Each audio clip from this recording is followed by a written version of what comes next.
तो देखिए दोस्तों, यहाँ पर अगर आपको पार्टनरशिप एग्रीमेंट बनानी है या फिर पार्टनर्स के साथ आपको कॉन्ट्रैक्ट बनाना है तो ये कुछ बेसिक सा फॉर्मेट है। इसे आप आपके जो भी लॉयर रहेंगे, वकील रहेंगे, उनके साथ बैठकर इसे और प्रॉपरली आप लीगल फॉर्मेट भी बना सकते हैं। लेकिन हम यहाँ पर एक सिंपल से जो कॉन्ट्रैक्ट रहेगा जो आपके पार्टनर्स के साथ होगा उसके बारे में आज डिस्कशन करेंगे। तो इसमें सबसे पहली बात आएंगी कि आपका जो बिज़नेस है उसका नाम क्या है। अब यहाँ पर आपको रजिस्ट्रेशन करना होगा। ये हो सकता है कि किसी एक व्यक्ति के नाम पर भी हो सकता है या फिर आप आपके बिजनेस को भी यहाँ पर नाम देख सकते हो। एग्जाम्पल के लिए मैंने यहाँ पर लिखा है सूरज बिल्डिंग कंस्ट्रक्शन, ये मेरे बिजनेस का नाम है और जीएसटी नंबर भी देना है, बिकॉज इससे ये पता चलेगा कि सच में ये कंपनी रजिस्टर हो चुकी है। तो जो भी हम कहेंगे ट्रांजैक्शन होंगे वो इसी नंबर से, जीएसटी नंबर से ही यहाँ पर वेरीफाई होंगी।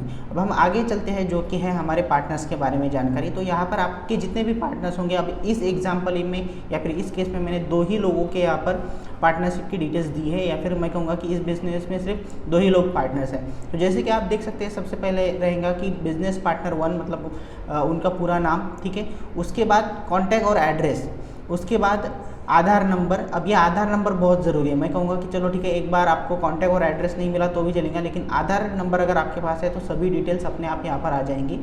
उसके बाद सेकंड पार्टनर, इसमें भी वही बात, फुल नेम रहेगा। उसके बाद कॉन्टैक्ट एड्रेस और आधार कार्ड, सेम जो हम पार्टनर नंबर 1 के लिए कर रहे हैं वही। अब आपके जितने भी पार्टनर है, 2 हो, 3 हो या फिर 5, 6 जितने भी पार्टनर्स हैं, सभी की ये डिटेल्स आपको यहाँ पर कलेक्ट करनी है। अब यहाँ पर आप देख सकते हो कि मैंने रेड में ये यहाँ पर डिटेल्स दी है। इसका मतलब ये आप एडिट कर सकते हो। और यहाँ पर मैंने फुल नेम कहा है, लेकिन यहाँ पर मैंने सिर्फ नाम ही लिखा है। अब देखिए, मैं यहाँ पर XYZ भी लिख सकता था, लेकिन एग्जाम्पल के लिए मैं सिर्फ यहाँ पर नाम लिखे है। तो ये डिटेल्स आपको कंप्लीटली, जो भी फुल नेम है तो फुल नेम ही देना होगा। कॉन्टैक्ट एड्रेस में आपको मोबाइल नंबर भी कलेक्ट करना है। तो ये चीज़ें आपको ध्यान रखनी है। देन जो मोस्ट इम्पॉर्टेंट पार्ट है वो ये है कि ये जो हमारी बिजनेस पार्टनरशिप हम तैयार कर रहे हैं, इसमें कौन कौन से ऐसे फैक्टर है जिसे फॉलो करने होंगे, और वो फॉलो करने के बाद ही आप मेरे पार्टनर्स बन सकते हो। तो ये दोनों भी जितने भी पार्टनर्स होंगे, इस केस में 2 पार्टनर्स हैं, 3-4 जितने भी पार्टनर्स हैं, इनमें ये म्यूचुअल अंडरस्टैंडिंग, म्यूचुअल एग्रीमेंट होनी चाहिए इस चीज़ पर। तो ये बेसिकली कौन कौन से पॉइंट है इसमें से सबसे पहला जो टॉपिक है वो ये है कि जो इन्वेस्टमेंट रहेंगी, तो इन्वेस्टमेंट अमाउंट जितनी भी होंगी आप उसे इक्वली डिवाइड करेंगे। अब फॉर एग्जांपल मान लीजिए कि मुझे 1 लाख की इस बिज़नेस के लिए अभी इन्वेस्टमेंट ज़रूरी है, तो उस केस में हमारे पास पार्टनर कितने हैं, 2 पार्टनर्स हैं। तो दोनों पार्टनर्स पर मतलब ये हुआ कि 1 लाख डिवाइडेड बाई 2, तो जो रहेगा 50,000, तो वो दोनों भी पार्टनर्स को फॉर ईच पार्टनर ये पेमेंट करना होगा। अगला पॉइंट ये है कि प्रॉफिट किस तरह से शेयर होगा। अब देखिए, आप यहाँ पर देख सकते हो profit will be shared as per work distribution और परसेंटेज।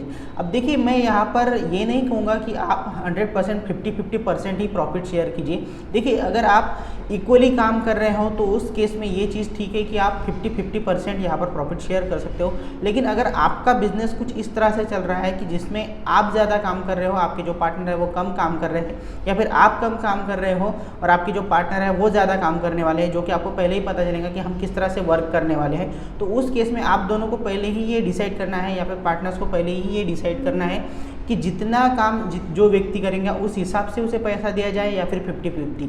अब देखिए, इसमें अगर देखा जाए तो 50-50 या फिर इक्वल डिस्ट्रीब्यूशन ये सबसे आसान रास्ता है। लेकिन इसमें एक चीज़ होगी कि हर व्यक्ति को फिर आपको इक्वली डिस्ट्रीब्यूट करने होंगे वर्क। जिस तरह से हम इन्वेस्टमेंट डिस्ट्रीब्यूशन की बात कर रहे हैं, तो प्रॉफिट अगर इक्वली डिस्ट्रीब्यूट करना है तो वर्क भी आपको इक्वली डिस्ट्रीब्यूट करना होगा। उस केस में आप इसे 50-50 या फिर इक्वल डिस्ट्रीब्यूटेड प्रॉफिट कर सकते हैं। अदरवाइज अब मैं एक एग्जांपल देता हूँ कि क्यों मैंने कहा कि वर्क डिस्ट्रीब्यूशन बेसिस पर आप प्रॉफिट शेयर कर सकते हैं। फॉर एग्जांपल, अगर मैं अपने पार्टनर से कह दूं कि मैं सिर्फ आपके लिए 2D ड्राइंग निकालूंगा, बाकी जितने भी काम हैं, फिर चाहे वो साइट वर्क हो, RCC वर्क हो, या फिर कंस्ट्रक्शन के लिए जो परमिशन ज़रूरी है, ये सब आपको करने होंगे, लेकिन मैं सिर्फ आपको 2D के ही काम करूंगा, या फिर ऑफिस में जो भी ड्राइंग रिलेटेड काम है सिर्फ उतना ही करूंगा। तो बेसिकली क्या हो रहा है, एक विथ मटेरियल के कंस्ट्रक्शन के प्रोसेस में या फिर उस बिज़नेस में 90% काम मेरा पार्टनर कर रहा है, मैं सिर्फ 10% ही काम कर रहा हूँ। तो इस बेसिस पर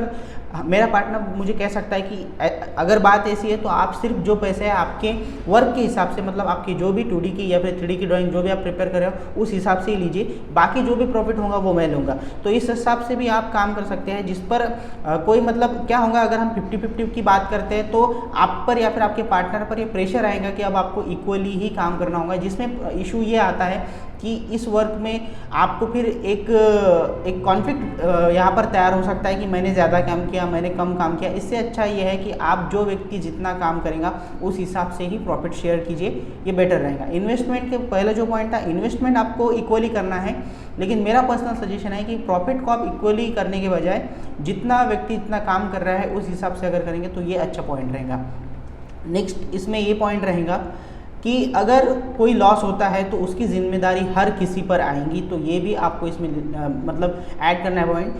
each business partner will be responsible for losses in business.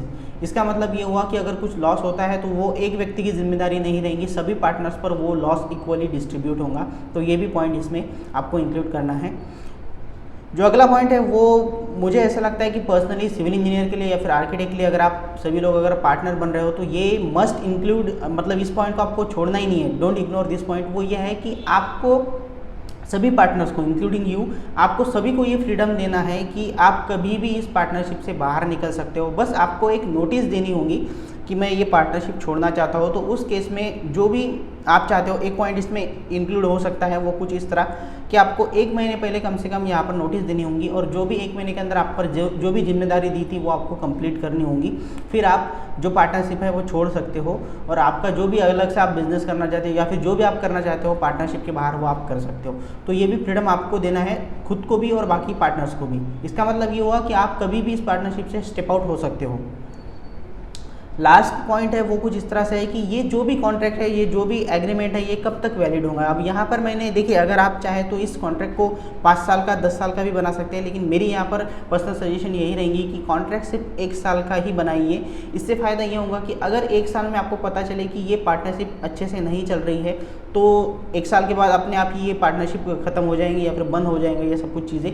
लेकिन अगर आपको लग रहा है कि नहीं, हमें यहाँ पर प्रॉफिट मिल रहा है, हमारी जो ट्यूनिंग है पार्टनर्स के साथ बहुत अच्छे से बैठ चुके हैं, हम आगे भी बढ़ सकते हैं, तो जैसे कि मैंने यहाँ पर पॉइंट लिखा है, need to renew each year, मतलब हर साल आपको इस पार्टनरशिप एग्रीमेंट को या फिर कॉन्ट्रैक्ट को रिन्यू करना होगा, जो कि आसान काम है। लेकिन अगर आपको ये चीज़ ठीक नहीं लग रही है तो आप सीधा पार्टनरशिप 1 साल खत्म होने के बाद ये सब चीज़ें छोड़ सकते हो और अपने अपने काम पर भी लग सकते हो या फिर अपने अपने बिजनेस भी सेपरेटली स्टार्ट कर सकते हो। इसलिए मैंने यहाँ पर लिखा है कि सिर्फ 1 ईयर के लिए ही आपको ये मैं कहूँगा कि यहाँ पर कॉन्ट्रैक्ट है वो सिर्फ 1 साल के लिए आपको रखना है और रिन्यू 1 साल बाद आप कर सकते हैं। अब देखिए, इसमें मैंने बहुत ही लिमिटेड पॉइंट रखे हैं, अगर देखा जाए तो सिर्फ 5 ही पॉइंट है, 5 ही रखे, लेकिन ये पॉइंट आप और भी बढ़ा सकते हो आपके हिसाब से। इसमें एक और मेरा सजेशन रहेगा वो ये कि ये जितना भी कॉन्ट्रैक्ट है या फिर एग्रीमेंट है, ये आपको किसी अच्छे लॉयर के साथ मतलब जो भी आपके पार्टनर हैं उन सबको बिठाकर एक फॉर्मेट बनाना होगा,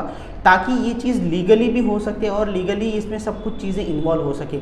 अब मैंने यहाँ पर बहुत ही बेसिक चीज़ें यहाँ पर दी है, उसका मैं आपको रीज़न बता दूँ कि इसे मैं कम से कम 8-6 पेज का भी आपको एग्रीमेंट दे सकता हूँ, लेकिन वो ना देने की मेरा जो रीज़न है वो ये है कि हम यहाँ पर पार्टनरशिप को एक स्मूथ वे में रन करना चाहते हैं। हमेशा वो डॉक्यूमेंट के बेसिस पर आपके पार्टनर्स और आप, ऐसा ना हो कि आपको लगे कि हम किसी तरह बाउंडेड है या फिर बंधे हुए हैं। तो ये फ्रीडम भी आपको थोड़ा देना होगा आपके पार्टनर्स को और खुद को भी। तो इसलिए मैं कहूँगा कि आपका जो भी पार्टनरशिप एग्रीमेंट है या फिर कॉन्ट्रैक्ट है वो एक लिमिटेड, बस जितने वर्ड्स आपको उसमें चाहिए, जितने पॉइंट्स आपको चाहिए उतने ही इंक्लूड कीजिए।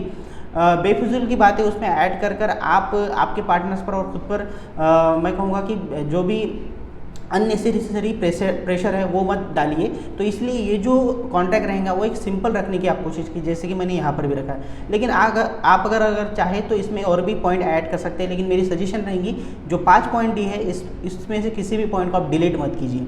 लास्ट जो है वो तो आपको पता ही है, डिक्लेरेशन होता है कि अगर कोई भी इन्फॉर्मेशन आपको दी है यहाँ पर आपके पार्टनर ने या फिर आपने, अगर वो गलत पता चलती है तो law of code of conduct, अब ये जो रेड मैंने यहाँ पर लिखा है तो इसे आप चेंज कर सकते हैं वकील के साथ मिलकर। जो भी आपको यहाँ पर वर्ड चाहिए, किस लॉ के अंडर आपको मतलब पनिशमेंट हो सकती है या फिर जो भी पेमेंट या फिर आपको पेनल्टी भरनी हो सकती है, तो ये भी आपको यहाँ पर लिखना होगा।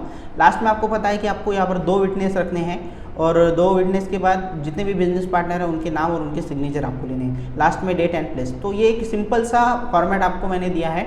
और एक चीज़ बता दूं कि अगर देखा जाए तो स्क्रीन पर तो आपके हर चीज़ यहाँ पर मैंने डिस्प्ले कर दी है, लेकिन फिर भी अगर आपको इसका एडिटेबल वर्जन चाहिए तो डिस्क्रिप्शन में लिंक है, वहाँ से आप डाउनलोड कर सकते हैं। आई होप कि आपको पता चल चुका है कि किस तरह से एक सिंपल सा बिजनेस पार्टनरशिप एग्रीमेंट हम बना सकते हैं। अगर कोई भी यहाँ पर आपको अड़चन है, पॉसिबल मतलब कोई पॉसिबल आपके यहाँ पर सजेशन है आपके पास, तो प्लीज़ आप कमेंट बॉक्स में ज़रूर बताइए। Thank you so much for watching this video.